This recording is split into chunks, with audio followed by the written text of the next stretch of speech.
কিছু ছোট ছোট নিয়ম মেনে চললেই সমস্ত কাজগুলো একদম পারফেক্ট হয়। যেমন ধরো, এই কাপড়ের উপরে কাজ করার সময় কিছু কিছু নিয়ম আমাদেরকে মেনে চলতে হয়। সেই নিয়মগুলো না মেনে চললে কাপড়ের উপরে এই কাজগুলো করার সময় অনেক রকম সমস্যা হতে পারে। এই ভিডিওটা লাস্ট অবধি দেখলে আশা করব তোমরা অনেকটাই উপকার পাবে।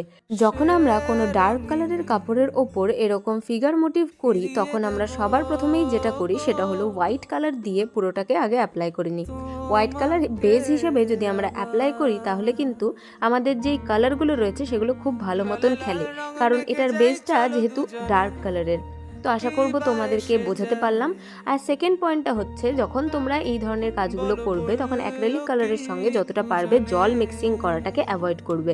রং যদি খুবই গাঢ় হয়ে যায় তাহলে মিডিয়াম 1 মিক্স করবে। আর একটা কথা, তুলি কিন্তু সবসময় পরিষ্কার করতে থাকতে হবে।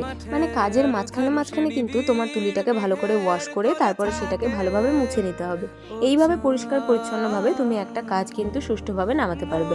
আরও অনেক টিপস অ্যান্ড ট্রিক্স কিন্তু আমাদের অনলাইন ক্লাসগুলোতে দেওয়া হয়। তাই তোমরা যারা যারা ইন্টারেস্টেড আছো এই ধরনের কাজ শেখার জন্য, তাহলে কিন্তু অবশ্যই আমাদের অনলাইন ক্লাসে জয়েন করতে পারো।